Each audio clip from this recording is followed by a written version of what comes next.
Welcome back to the Make Room Show. It is a brand new year, 2024. I personally am super excited for a new, fresh chapter in my life. I hope you are too.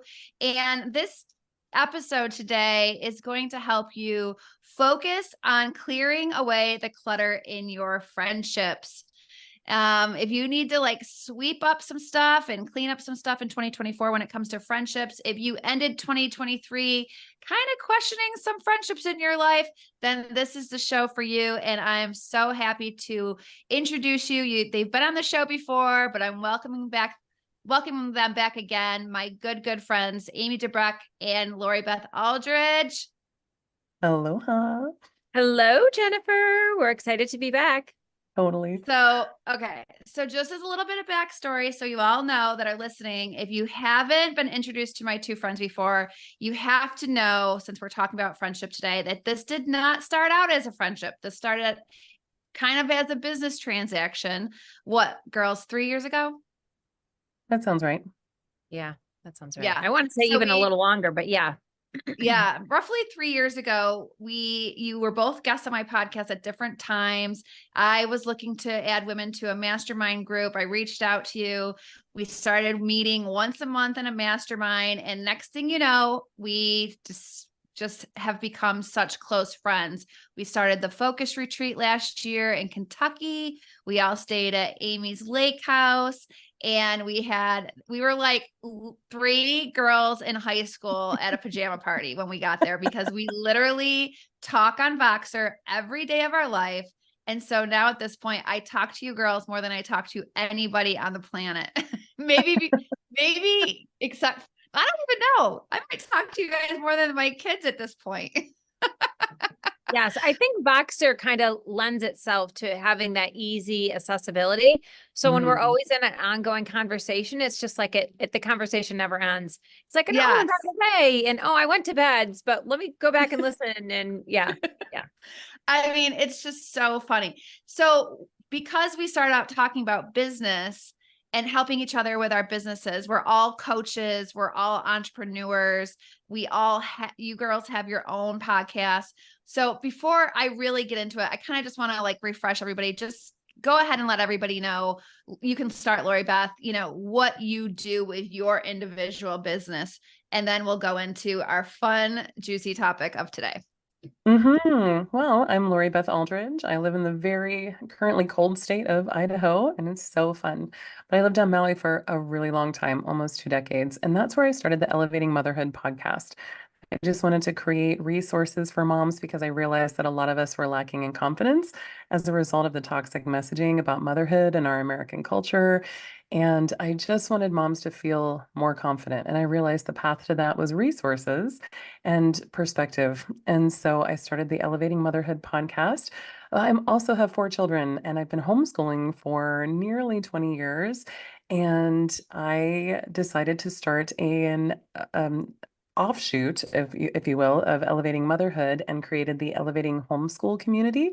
So that is a membership so I can support and resource homeschool moms so that they can find their confidence on their homeschool journey. So those are like the two things that I do right now, the podcast and then the homeschool support membership. I love it. What about you, Amy?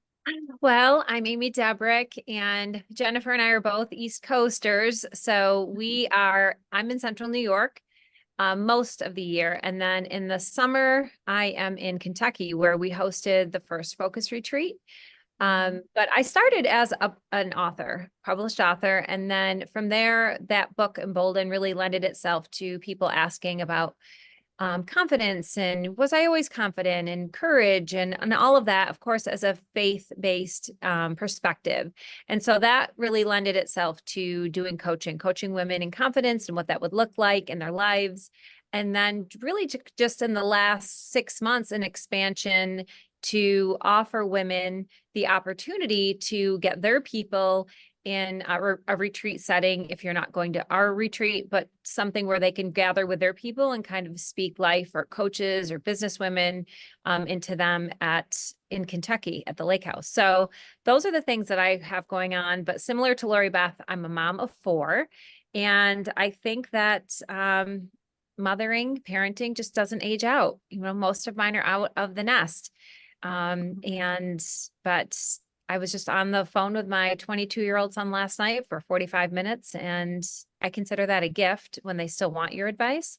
Whether they take it is a whole other animal. But the fact that they even, initiate that, I consider that being a mom and wife as my top priority and most treasured role for sure.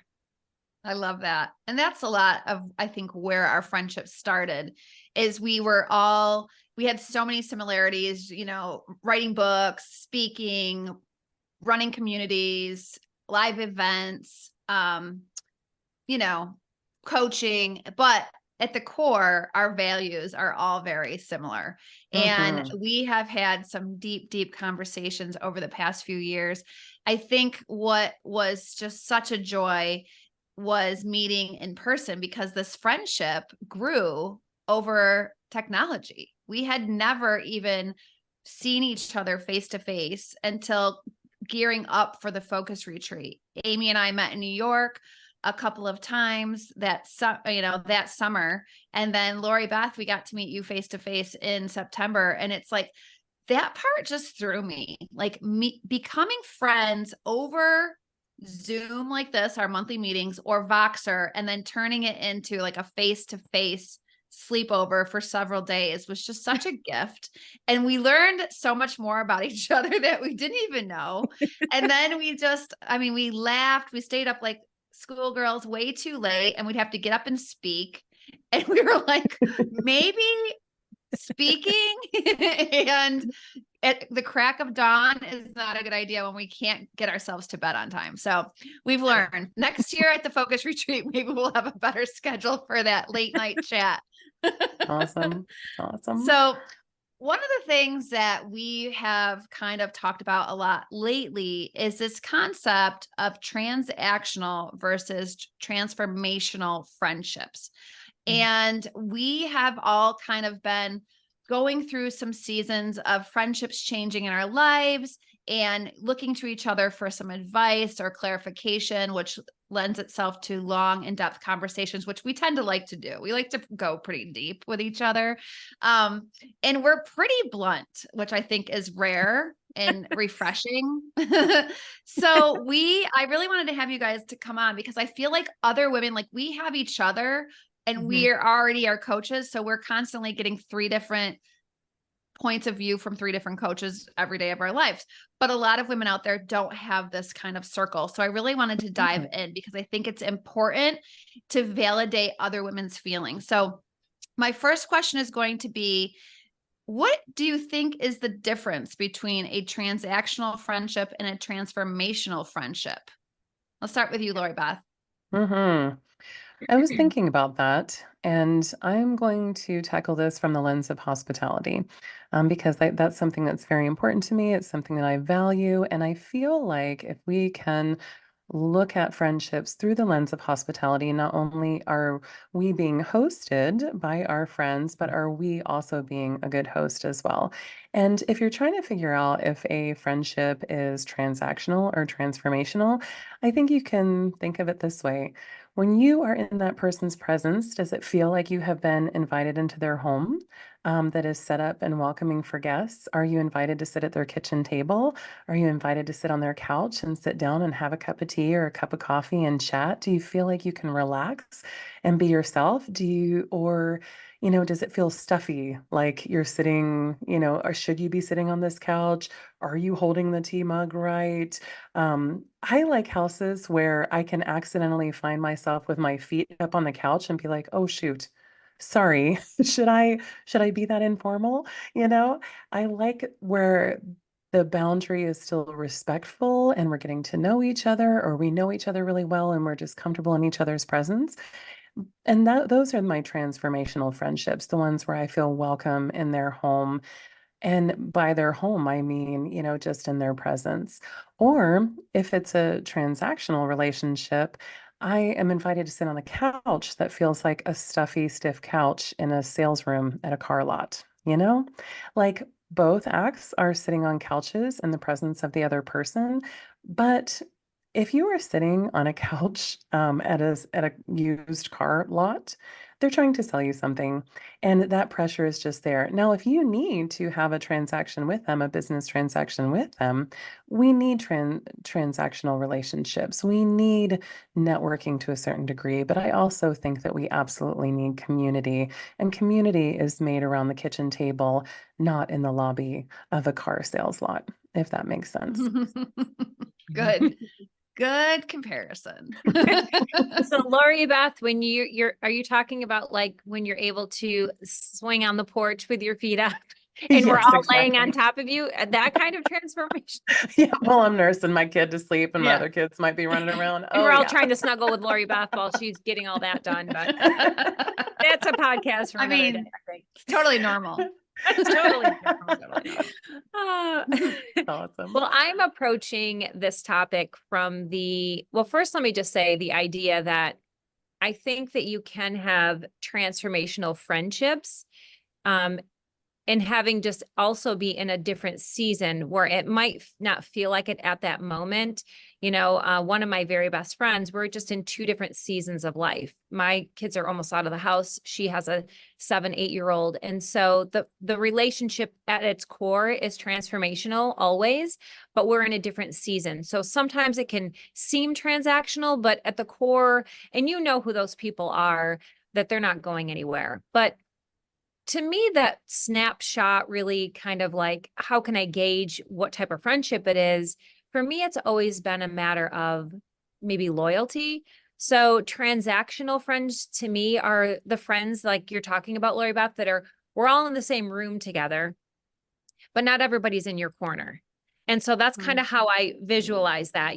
We have a lot of times where, especially over the holiday, right, where we're gathering with lots of people, but there's only one or two that are actually in your corner. And so I think to me, that's my quick distinction of who's transactional and who's really transformational. And I think the transactional typically in my life have always sometimes it's a matter of more of just an acquaintance status in general.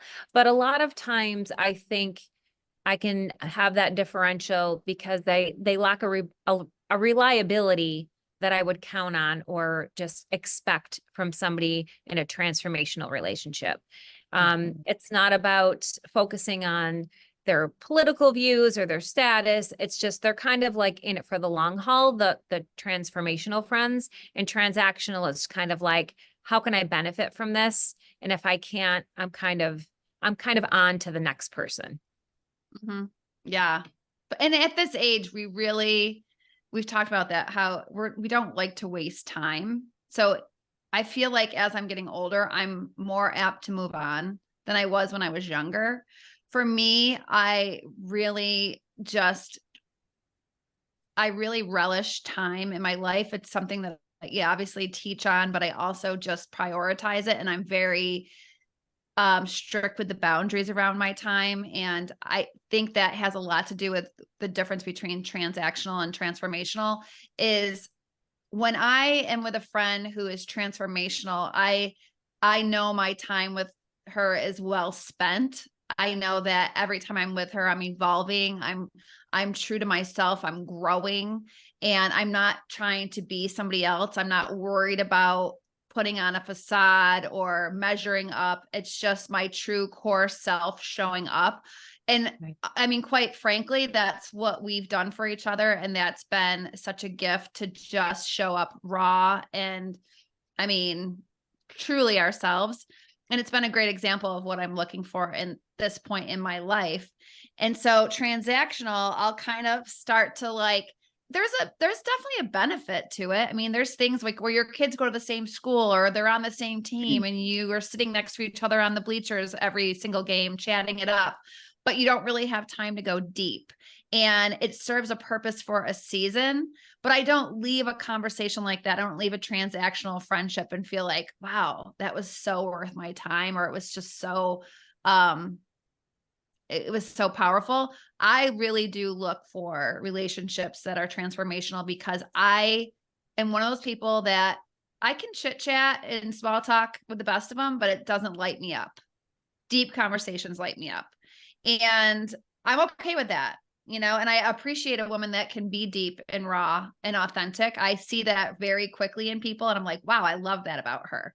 And then you have the people that there's a little bit of offense, and you're going to get asked to come to the gate, but you're not going to come through the gate. And that's kind of boring, right? So transactional friendships can be a little bit more boring, and they usually, for me, only last a season or two or whatever, a shorter season. But I also think that it's kind of like transactional in the form of time. If it's transactional, you're kind of keeping track of the time. Like, what am I getting for my time? Kind of like a tit for tat. Did I asked her to go for lunch? Did she ask me to go for lunch? All those things. I invited her to my party. Did she invite me to her party? Transformational is something where, like, you might not be able to do that all the time. You might not even live near them to be able to do those things. But if you need something, they're a ride or die no matter what. And I'll give you a perfect example, and you girls know this, is last April, one of my closest friends, college roommate down in Florida, literally sent me a text as I'm getting ready for work one morning and said, I need you. I called her. Her husband passed away and literally had a heart attack in his 40s. And I said, what do you need me to do? And she didn't say, oh, don't worry about it, or it's fine. She was like, no, I need you to come help me. And I was like, booking a flight right now. That's transformational.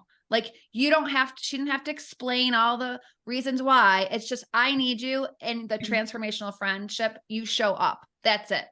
You just do it. And so, I think that is really, really important as far as, when you might not have the quantity of time, you still always have the quality of time. Like, that's important for me, because I do think, that's part of my love language is quality time anyway. So it's just kind of like, if I don't get enough quality time with somebody, then it's probably not going to be that transformational for me. I like quality time too. Jennifer, I also like what you tapped into with this whole tit for tat and keeping score thing. And I wanted to provide maybe a gauge for that because women can be pretty insecure in their friendships. I really appreciate my blunt relationships too, and just like being myself. And since moving to Idaho, someone said, I really appreciate how blunt you are. You just say exactly what's on your mind. And I paused and went, oh my gosh, are we not all doing that? I thought we were all doing that. I didn't know. I didn't know. But it helped me see that no, not everyone is being blunt. Some people are more guarded. Some people do have fences up. Some people like barely have their gate cracked for various reasons. They're feeling insecure because of a move or insecure because of hurt in other relationships and friendships. And so this insecurity can come up. And when we're trying to gauge where we are in a friendship, are we transactional? Are we transformational? Are we showing up well? Are we not? I find that some friends can get really hung up on that of like, it has to be transformational. Here are my the checklist of points to prove to me that this is transformational or transactional. And if you are not transformational, then I will not give you quality time. I will not spend time with you. Or sometimes we will be like very tit for tat, even in a transformational relationship. So I invited you to my party. I thought we were closer than that. Why didn't I get invited to your party? We all have that, myself included. But something that I've realized that's been very humbling for me in the move is that on Maui, it was all established. We were there for so long. I was a host. I could host easily. I knew where everything was. I knew where I stood in a lot of different friendships, until 2020 happened, which is the case for a lot of us. And then it started to get a little crazy. And then I moved to Idaho where I know hardly anybody. And I realized I was in a season where I needed to receive hospitality rather than being the constant giver of hospitality. And so sometimes, if you're questioning your relationships and where you stand in relationships, I think it's okay to give ourselves grace and our friends grace and ask yourself, like, what season am I in? Am I in a season where there's ease and abundance and I can host more and be the more hospitable one? Or am I in a season that's very vulnerable and hard for us to admit, especially as women who can do it all? That I am in a season where I need to receive hospitality. And we're not very good at that. We can barely take a compliment without like blowing someone off, shrugging it off. So for us to receive hospitality can be very challenging. So if we are looking at our friendships and kind of doing a self-reflection on it, a little bit of an analysis, I don't think there's anything wrong with that. We can just maybe try to look and see, is this a season of receiving or a season of giving, or maybe a little bit of both? And that will take a lot of that worry and stress out of that, of like, am I doing enough? Am I not doing enough? Are they doing enough for me? Yada, all those questions that pop up, we can just like let those go to the wayside and focus on giving and receiving, and understand that we all need grace in whichever one of those seasons we're in. I think I that's totally agree. such a good point. Yeah, Yeah. I really do. Because I feel like, this is one of the things I wanted to talk to you girls about on the show, is also, what does healthy communication look like in a friendship? Because I often see a pattern of when things aren't like your BFFs and everything's perfect and you're sinking and jiving in the same season of life, that all of a sudden things change and women have a hard time like communicating about that. Like for you, Lori Beth, you to say, listen, I'm new here and I need to receive some more hospitality. This isn't normally who I am, but I'm in this season. You have to tell the friends, because they don't know that, right? They don't know what you're feeling deep inside. It's just like a marriage where if we don't tell our spouse how we're feeling, they're not mind readers. So, but I feel like there's this constant or very prevalent situation where I've experienced in my life, and you can tell me if you have too, where something happens that's hard and women rather just not face it, not have the hard conversation, kind of run away and avoid it and never look back, rather than talk about the tough stuff. Where when you're married, you have to keep seeing that person every day in your house and you can't avoid them. So you have to have a conversation, because nobody wants to live in a house where you're in an argument. It's so uncomfortable. But with friends, you don't have to see them if you don't want to. So what does Right. healthy communication look like? I'll let you start, Amy. I would say honesty. Mhm. I would say first and foremost, honesty. And I think that just having the ability to be honest, like this is how I've been feeling. It may not be completely accurate to what I'm, my perception, but this is how I've been feeling. And I think the minute you're able to, I think it goes back to maybe being secure yourself and also having a mature friendship, is when you're able to receive that and validate somebody else. It's like, okay, even if we have this conversation and what they're thinking is not so, or maybe what they thought they heard wasn't even said, but the fact that you're validating that this is where they're at and something along the way made them feel that way, I think there's the grace, right? In being able to, that's the transformational relationship, is allowing them to say their piece and actually have a thoughtful and honest conversation about maybe where is that coming from, and hearing both sides. And I think when you're able to do that, especially as adult women, I think that's the game changer. And I think those are the ride or dies, because you're able to, sometimes you're just doing your own thing. So it's funny when you're talking about like small talk. I'm not a small talk person. I will go to my child's athletic game and sit in the far corner. That is not my sweet spot. It's just never been who I am. It's something that I'm personally just not comfortable with.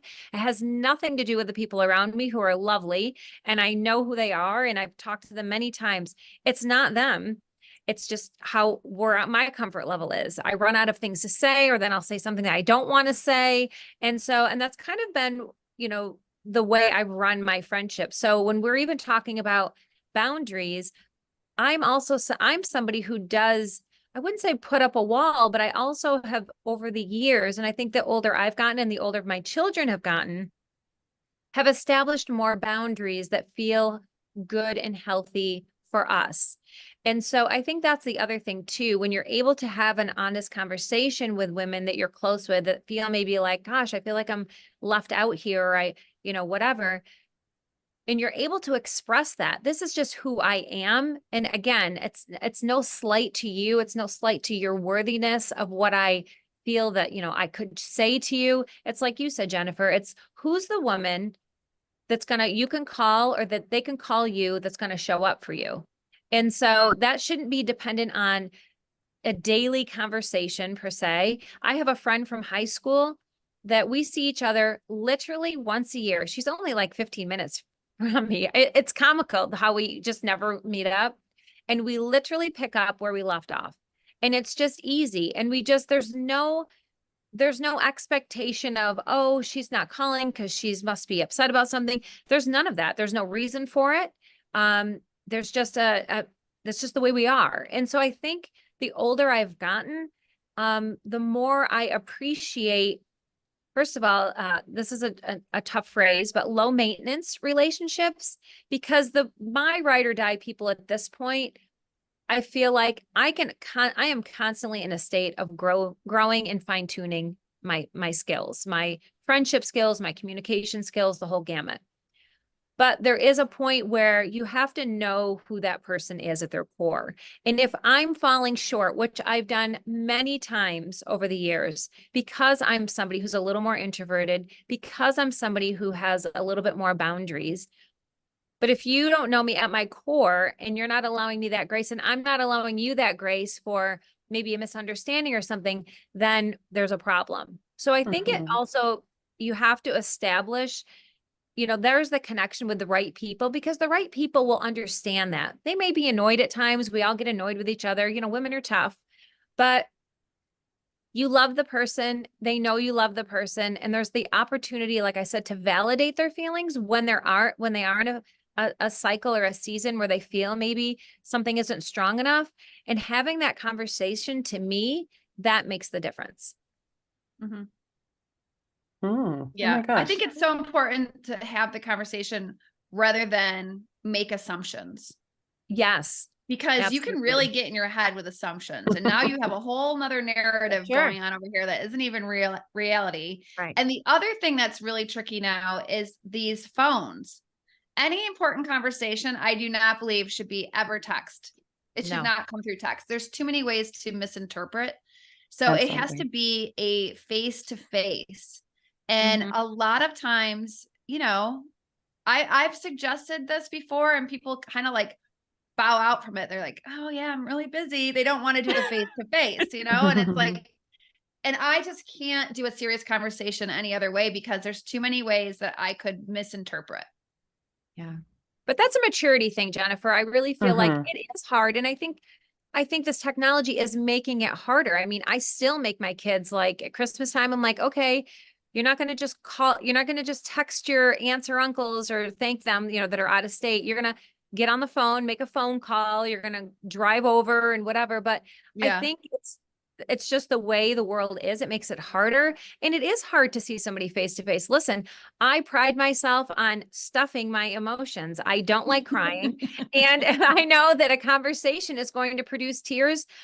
That's not necessarily something I want to sign up for. Do I need to do it? Absolutely. You need to do that. You need to do it for yourself, and you need to do it for the person on the other end, knowing that you care that much about them and the relationship, that it's worth it. It's worth you both being uncomfortable for. And I think that's also really important. Everything can't be a highlight reel. I hate emotions too, Amy. Yeah. I hate it. I said, I hate emotions too. That's why, one of the reasons why we're friends. So I'll just cry over here and emote for all three of us. It's a really great quality. No, I'm but kidding. sometimes you see, even if you're if you're like miscommunicating and you're face to face and you see that it's bothering that person, that's just enough to be like, let it go, because you just know you're still loved. Yes. That's right. That's right. Yeah. What about you, Lori Beth? Oh man, I'm here writing down all the things, and everything that you're talking about is true. In my transformational friendships, there is an element of ease and honesty and vulnerability and maturity and bluntness. I will say the other thing that is present is listening, because as moms, as wives, we got a lot of good ideas, and we got a lot of good parenting, a lot of good schedule making, a lot of good family values to instill and in our friends. And it's so much easier to look at a situation or a friendship from the outside and be like, I know exactly what that friend needs. She needs to learn this, or she needs to learn that, or she should try this, or she should try that. And The other day, I caught myself not listening to a friend who was trying to share something very meaningful and deep about her birth story. And I made a flippant comment. And it was the opposite. Not just in a like, oh man, I wish I had had something like that, you know? She's Right. like, no, you don't actually. And let me go further. And I was like, oh man, it's time for you to stop talking and it's time for you to start listening because this person is trying to go deeper with you. This person is trying to be mature and process things with you and trust you enough with this information. You need to sit down and listen. And I heard a long time ago that curiosity can be a healthy expression of love. So if you are curious about somebody else and listening with curiosity, that oftentimes communicates love to the other person that's there, either in the room or over Voxer. And I was actually thinking, I kind of wonder if the format of Voxer is very helpful in transformational relationships because we're forced to listen so much instead of interrupting, instead of talking over, instead of any of that. We are So literally forced to true. listen all the time. It's a listening app. You have to Yeah. listen. You have to Yeah. contribute and you have to listen. And that helps because it helps you get to know that real person. It gives you the opportunity to be blunt. It gives you the opportunity to work through things. And something else you guys were talking about too, and just expectations are in check with transformational relationships. Transactional, as oftentimes the expectation is there's a sale of some kind going on or a benefit of some kind going on that's measurable and can be checked off on a box. But transformational relationships, I think expectations also need to be in check as well. And like we mature and grow over time. And so the transformational relationships in our lives acknowledge that. So, Amy, you can be friends with your friend from high school, and you guys are not the same. You don't have the expectation that you're the same people you were when you're in high school. I have a friend, Crystal, who's very much like that too. We are can maintain our friendship and have it be transformational because we have transformed together as well. We anticipate that the other person has changed and matured and grown, and kind of that's our expectation of that person. And when we make room for that, it's easier for the person to express how it is they are transforming and growing and maturing as a person. But we're going to miss it if we're not listening with a certain level of curiosity. Mm. Lori Beth, so here's something interesting when you're talking about that is years ago, and I've shared the story a few times. I don't know if it's with both of you, but I was sitting in service on a Sunday, and we've all done this, but I'm just admitting it. And you hear the sermon and it's so good. And all you're thinking about, like I was so fixated on, oh gosh, so-and-so really should be here listening to this. And in that moment, I felt that gentle nudge from God whisper in my ear, but I have you sitting here instead. And I was like, oh, wow, Really? that Are you stings a little. sure? Yeah, I know. Are you sure? Because I really, no, okay, all right, whatever. And it's so true though. I really think that that is something that is a skill that's constantly something that needs to be polished is listening. I never thought about that with the Voxer app. I find that so interesting, but so true. Very interesting. And we kind of pride ourselves on we will actually like when somebody's on a rant or whatever, and maybe there's only two of us, but three of us need to listen. I'll hear one of us say, well, okay, I'm gonna check up, I'm gonna listen to all of them, and then I'm gonna comment later, even if they can't do it. And there is something to be said about listening. And the other thing I think too with transactional relationships and friendships is I really think that adversity flushes those out rather quickly. So Mm. depending on what's going on, and a lot of times I think that has to do too with spiritual warfare, which I know we're not really getting into much today, but I think a lot of that is, we can't control other people's insecurity. We can only control our own and tap into that. But I do think it's funny this morning here we knew we were going to have this topic. And one of the things I read today was a title from a friend of mine in a blog post, and it was, "She's Not the Enemy." And so I do think that there is something to be said, even though that doesn't necessarily, it's going to change to make it a transformational relationship. But I do think that there is a lot of spiritual warfare that happens, especially among women, everybody's in competition, how are their families? How are their homes? How are their kids? And a lot of times when you are a woman who maybe is at the heightened of your insecurity or feeling the spiritual warfare and not even necessarily recognizing it, you might be that mom or that woman who at the quick appearance might seem like is very excited for you or your kids, but then also equally excited if something were to happen and maybe they knocked off the pedestal that they themselves catapulted them up on. And so there's things definitely to watch, but I always say like adversity to me is always that quick, really flush out of who's the transformational ones in your life and who's the transactional ones that maybe are dealing with some other things behind the surface. Yeah, for sure. And you can tell when all of a sudden out of the blue, a friend is like giving you a laundry list of things that are aggravating her. And you're like, something deeper is going on here. You know what I mean? You can usually tell where it's a deflection of what's going on in her personal life. But I feel like there's a lot of the same core connectors for the transformational friendships that we've all touched on. What would you say at this point in your life are the three most important things to you in a friendship? Because it changes, right? It changes so much over the years.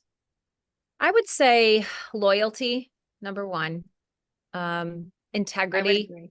Yeah. And I guess faith. Faith, not necessarily that we have to be at the exact same place in our faith, but just there's a core belief that is there. There's a core foundation that there's a similarity there. I would echo that, Amy. I actually wrote down E's of similar values. And so being surrounded by women who acknowledge the spiritual in their life and acknowledge their faith and are fellow Christians, there's just a level of ease that I need in my life in this big transition from an island to the mainland and all the things that come along with that. And so I value other homeschool moms who share similar beliefs as me. There's just an ease there, and then we can go deeper on things that we connect on. I think for so long I fell for the message and the lies of secular culture that tell you that diversity of everything is the most important thing, and there is like no ease there. There's no ease when you're trying to force all of that all the time. Yes, we are going to constantly come in contact with people with diverse beliefs around us. Yes, we do. But I felt like ever since college, there is this pressure, immense, immense, immense pressure to tick certain boxes of you have to have all these different types of people in your life. They have to have access to your life, and you have to include everything and everyone and be someone who can accommodate literally everybody all the time. And I would rather go deep with a few people than feel like I'm speaking to everybody. Or I would rather let a few people into my life rather than having just everybody for the sake of inclusivity, if you will, but not real inclusivity, like our weird culture's definition of that. And so I value the ease of similar values at this moment in my life. And I also like to be surrounded by other encouragers. So I am an encourager. And when I feel encouraged back, I'm like, oh man, or just encouraged also, right? It's not tit for tat so much as like, I really appreciate other women who are also encouragers of other women. There is an ease being around them as well, and you want more of that. And then I'll just echo what we talk about all the time is how much we value maturity. Oh my gosh. Wow. The older I get, the more I value maturity. Oh, so if I sense maturity in others, I am just, I'm so grateful. Yes. That's true. I agree so much with that. You can sense it so a mile away too. At this point, if you're committed as a human being to keep evolving and growing yourself, then I think it's normal to get to, I've told you girls this before. I've never been attached to things. We know this. I've always been attached to people, and I was like a collector. Like I wanted to keep this friend from childhood and then go into teenage, in college, but I want to keep all of my people with me. And now I've learned that God puts people in your life at certain points because you need them. And it doesn't mean you're going to need them forever. And it's okay to outgrow people. And it's okay to realize, kind of like dating, like I've outgrown this person. I wish them well and move on, because I want to keep evolving. I don't want to have to play small for someone to feel good about themselves. And I can really see that sometimes where I used to do that in order to like not make this person feel bad. I'm going to kind of downplay where I'm at. And it's just at this point, again, a waste of time. So I agree with you, Amy. Loyalty has always been my number one. I'm a ride or die friend, and I really appreciate loyalty. I appreciate maturity, like you said, Lori Beth. I also have to have trust. And I'm a type of person, and I think I had a friend when I was in high school that ruined trust for me forever, just kept lying about nonsense. And now I have like this major like lie radar, and I feel like somebody's lying to me, I'm out. Like I'm just out. I will shut down like a wall, not share anything, which in general, I feel like I'm pretty much like an open book. I can go deep fairly quickly and not feel guarded. But if I feel like I can't trust you, I will shut that gate hard. And then the other thing is really interesting at this point in life is it needs to be for me like a two-way street. And again, I'm relating this to marriage. It'd be like if I was doing all the work in our marriage and Josh was doing nothing, that's not okay with me. So even in friendships, I think the scale doesn't have to be even. You go through seasons where I might need you more than you need me and vice versa. But if I don't feel like you're committed and you're, reaching out or trying to maintain the relationship, and I feel like I'm the only one, I used to be okay with that, and I'm just not anymore. And I think I used to be okay with it because I'm just a natural planner, and I like to plan activities, and I'm extroverted, and I like to be hospitable. So I'm like, oh, let's do this and this and this. But if it's like, if you're the one always doing it and the other person never does it, it's like, I've learned to take that as a sign of maybe the friendship isn't as deep as I thought, and put my time into the people that really do want to, deposit in. And then there's this other thing where this is like a newer, and I guess maybe it was always there. I guess it was always there. And I'm sure you both will agree with me, but we haven't said it, is you really have to like you don't have to like know my kids super, super well, but you've got to care about my kids. Like, you've got to be like a little bit invested. And it's funny because I just saw this like quote on Instagram where it's like talking about when your friends that love your kids deeply, or something like that. And I was like, wow, those people that really care about what my kids are doing, I feel are like my closest friends. And my kids that have grown up with they call them their aunties, that are very invested in their life, they are closer with them than a lot of their own relatives, because they've put the time and effort. And some of those aunties don't even have their own children. Some do, but it's made they've like helped mold my kids. And I know, Lori Beth, your kids are still young. And so it's important who your kids are around, right?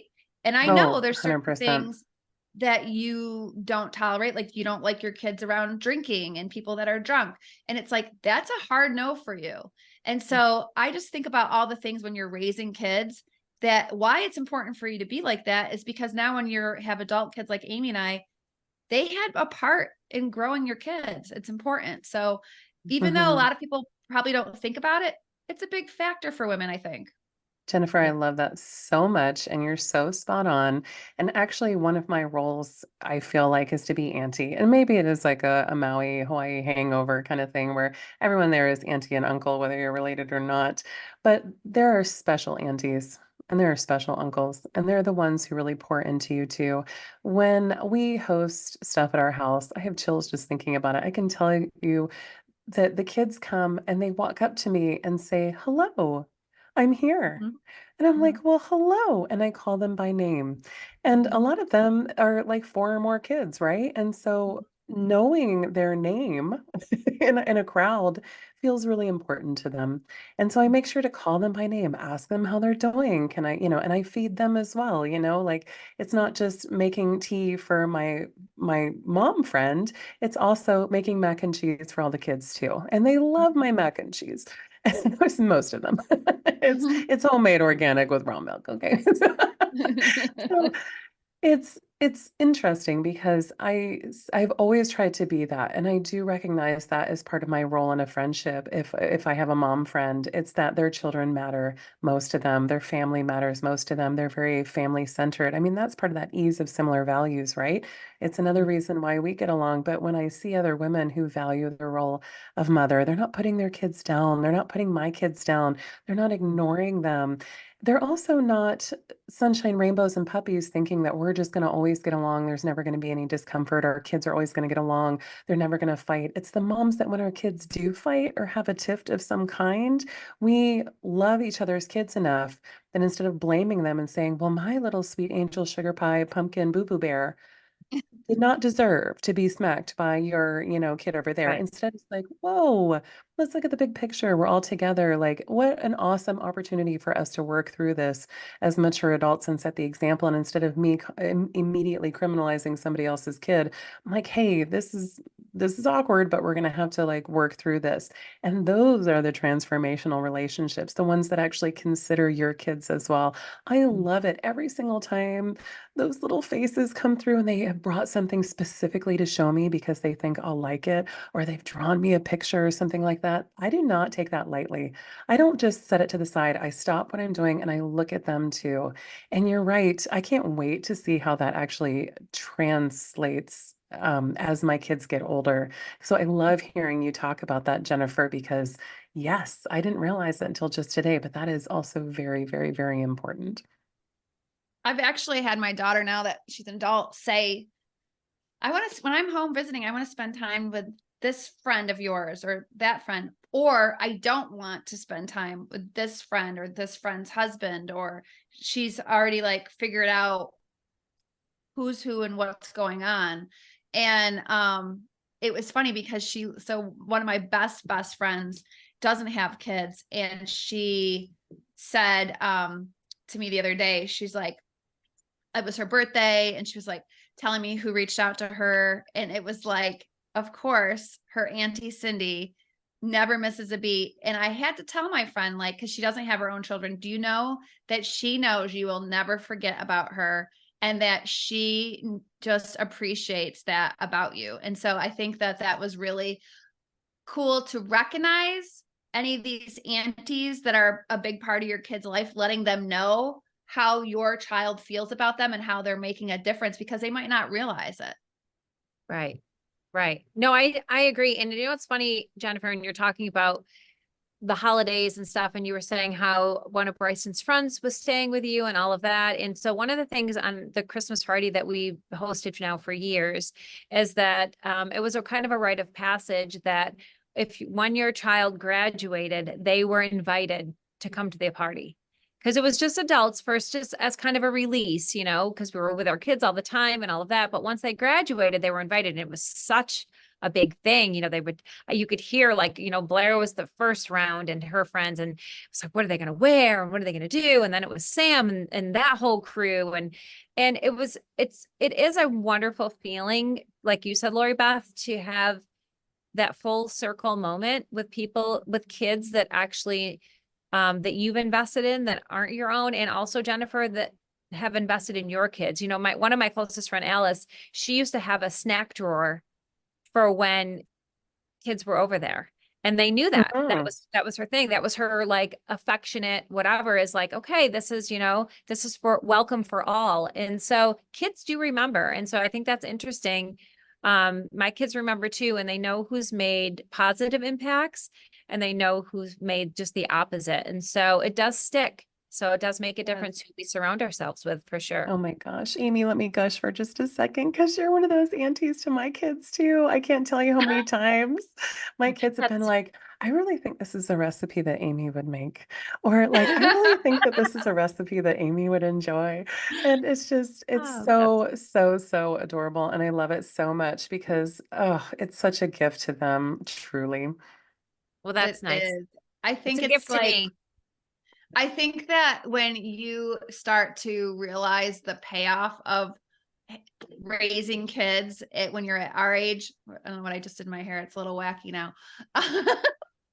The, you realize and you want to tell moms of young kids, hey, just so you know, this actually pays off. And we like to tell Lori Beth all sorts of stuff that we've learned. So, but I think that now that my kids have an opinion on things, Amy, it's so funny because when you told us that about your party, it was funny because this year was the first year Ransley was like, oh, can you wait and have your holiday party when I'm home? And it had already been planned. And I said, next year I'll do it because now it's like, they're becoming our friends, right? They're Yes. kids. There's kids that we've watched grow up that are becoming our friends. And so I'm definitely going to take your example and use that next year and make it more of that kind of party because that's where we are in life, where that's our priority, right? Is when and you guys know, I just had weeks with my kids home. It's like the world stops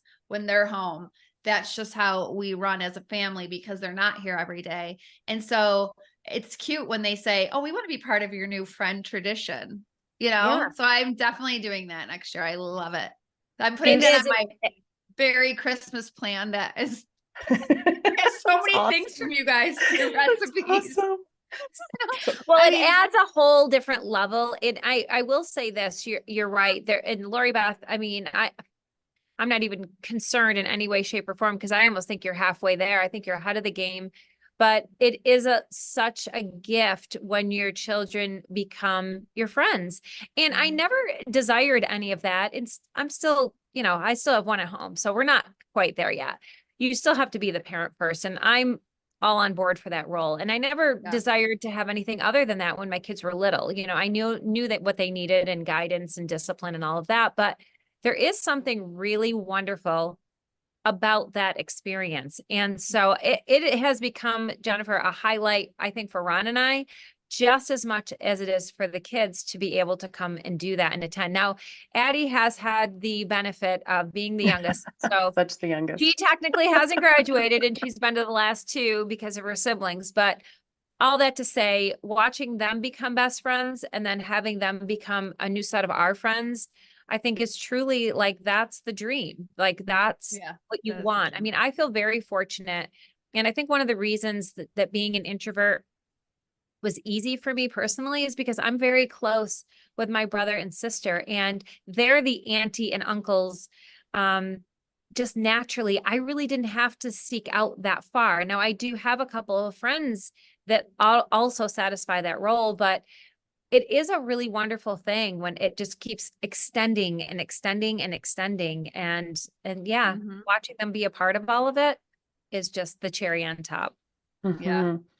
I love this full circle moment. I know, because there's so much value in us having the example of positive friendships for our kids. So they know what transformational friendships look like. And we can share that with them, not only in words and talking with them as their friend, but then also just by example too, and paving that path for them so that they can see the value of friendships and pour into them and really learn to hold on to those. I didn't have that example, so I feel like I'm forging ahead on my own, right? Trying to figure out what that looks like, and I'm willing to put in the work. And knowing that my kids are going to get so much value out of that too, totally worth it. Yeah. It's interesting because that you said that, Lori Beth, because when you said it, it reminds me that my parents had a lot of friends and we were in tow with their kids. So, I mean, and the cool thing is we're really good friends with a lot of those kids still, now that we're all adults raising our own kids, because it started with our parents' friendship. And it's there's nothing funnier than ripping on our parents on the way they used to act when we were together. We always joke, like one of my good friends since she was born will like to laugh about, remember when our moms would meet up for coffee and they would smoke cigarettes in the kitchen and drink coffee and they'd be like, go outside and play. Like they literally weren't entertaining us at all. They weren't setting up like a play date. It was like they were going to meet, smoke cigarettes and have coffee. go entertain yourselves outside. We'll call for you when we're ready to go home. And that's it. But we had the best time. It was so fun. And do you know that group of my mom's friends, still friends today? Amazing. Well, actually, one of them just passed away last year from breast cancer. And we were all devastated because she's been part of our life our whole entire childhood. And then it's just like, I can tell story after story of friends in my childhood because of my parents. So it matters. And I always knew I wanted that for my kids. So this has been such an awesome conversation. Literally, it's been an hour and I could talk to you guys for 3 hours, but don't worry. We'll just talk on Vox for the rest of the day. So we'll just do that. We'll just listen on Voxer. Exactly. Yeah, it's fine. But I would say Lori Beth had a really good point. If you have a group of friends out there that are kind of spread around the country and you feel like you want to be in touch more, Voxer is beautiful because we literally, it's your own pace, convenient. It's basically an app. It's like a walkie-talkie app. You press it, you talk, and you get to hear the emotion behind. It's so much better than texting. And you get, it's same as voice texting if you do that, but it saves everything. You get a notification. You can turn your notifications off. You can send photos, videos. But the thing is that you do, like Lori Beth said, you have to listen. So I feel like that's why we kind of download a lot of things on there because nobody's cutting us off, right? So it's like we're processing ourselves, what we're going through, and then the other person listens and chimes in whenever they can. So I highly recommend it. And we're wordy, so we don't want anybody to cut us off. So we just hit that app and just hold our finger down until we're done. Till we got a cramp. Every day, even message, in the bathroom. Oh my God, Yeah. that's awesome. Yes, so just be careful of where you're pressing the careful. button.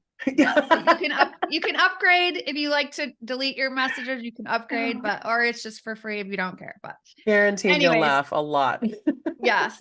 Well, thank you, girls. I love you both so much. I'm just thank God every day that you've been brought into my life. Our friendship is such a gift to me, and I'm so grateful for it. And I just feel like we're so similar yet different. And I learn from you girls every single day. And I just appreciate that you just love me for who I am. And I just wanted to say thank you for that. Thank you. I feel like this is a gift. I have this conversation, the fact that we can talk every day and talk things out. So the feeling is mutual for sure. Totally. Ditto. All the gushing. I love you guys. Okay, bye. And thanks everybody for listening today. If this touched you and it felt like an important conversation, I highly encourage you to share it with your girlfriends and open up the lines of communication. Maybe you're kind of in a little awkward season and a podcast like this could just get the wheels turning and the conversation started. So if you loved it, let us know in the reviews. And if you're looking for any type of coaching from Amy or Lori Beth, reach out. We'll have the links in the show notes. Until next time, make room for the people and the things that matter the most.